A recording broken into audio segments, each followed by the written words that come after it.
Yo, welcome back to the channel. Kamusta sa inyong lahat? The first phase of version 3.1 is right around the corner, and with it comes one of the most anticipated character releases Wuthering Waves has had in a long time. Aemeath is finally stepping onto the banner, and if you have even glanced at her animations or kit previews, you already know why the hype is real. She is a 5-star fusion sword main DPS who does not lock you into a single playstyle. Instead, she gives players a meaningful choice between Toon Rupture-focused teams or Fusion Burst-oriented setups, which immediately puts her in a very interesting position in the current meta. In this guide, we are going to walk through everything you need to prepare for Aemeath properly.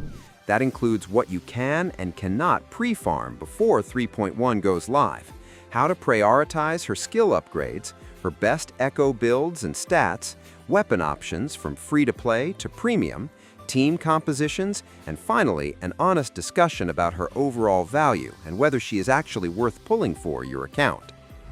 Before we jump into the deep, if you need some help with farming asteroids, check out my loot bar link in the description and pinned comment for cheaper than in-game top-ups.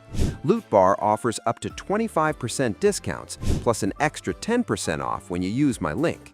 It's definitely much cheaper than in-game top-ups. It is widely used by WuWa players, has strong Trustpilot ratings, and supports DIY top-ups on your PC or mobile, where you get the discounts without sharing your password to do it. If you are looking to top up and save big, Loot Bar is a straightforward and secure way while supporting the channel. So let's get back to it. Let us start with the most important part, materials. Before anything else, it is important to set expectations.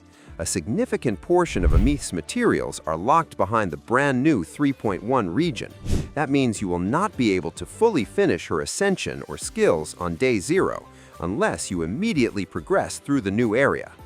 However, there are still several things you can prepare in advance that will save you a massive amount of time and stamina. For Ascension, Aemeath uses Exoswarm core materials and shell credits, all of which you can pre-farm now.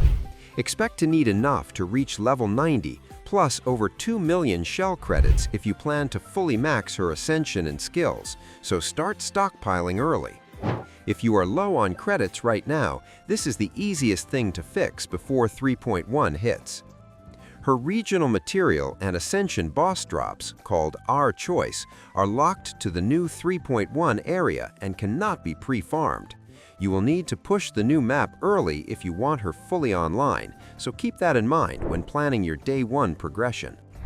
For skills, you can already pre-farm polarizer materials from sword forgery challenges in the 3.0 regions. This should be your main stamina focus before the update if you want fast upgrades. Her weekly boss material is Gold in Memory, and you will need 26 total, meaning multiple weeks of clears if you fall behind. For skill priority, keep it simple and efficient, especially if you are planning to build her early. Resonance Liberation and Forte Circuit are completely non-negotiable and should be maxed first, as these two skills define the majority of Aemeath's damage, scaling, and overall performance in combat. This is where her burst potential and rotation strength really come from. After those are handled, Resonance skill becomes your next priority. It still contributes meaningful damage and utility, but it does not impact her output nearly as much as Liberation. Intro skill and normal attack can safely wait until later, and upgrading them early is rarely worth the cost unless you already have excess resources. Echo building stays clean and forgiving, which makes Aemeath easy to gear even without perfect pieces. Her best in-slot option is the new 3.1 fusion set, Trailblazing Star. This set grants fusion damage and, more importantly, large crit bonuses whenever you trigger Fusion Burst or Toon Rupture.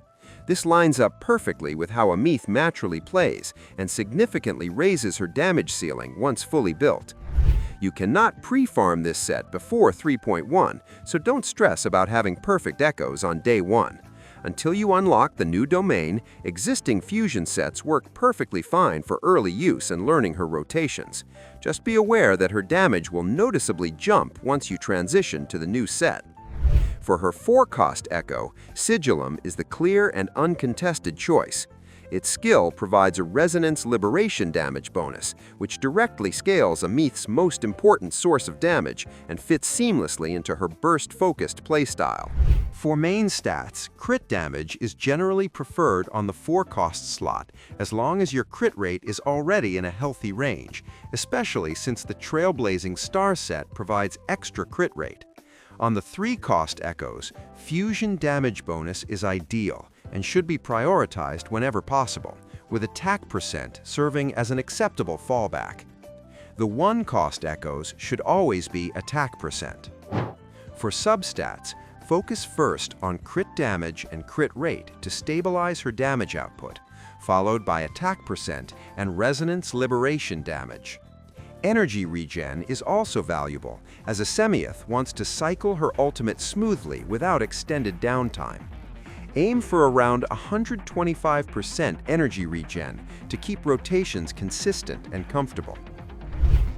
Weapon-wise, her signature Ever-Bright Polestar is the best option by a large margin and defines her ceiling.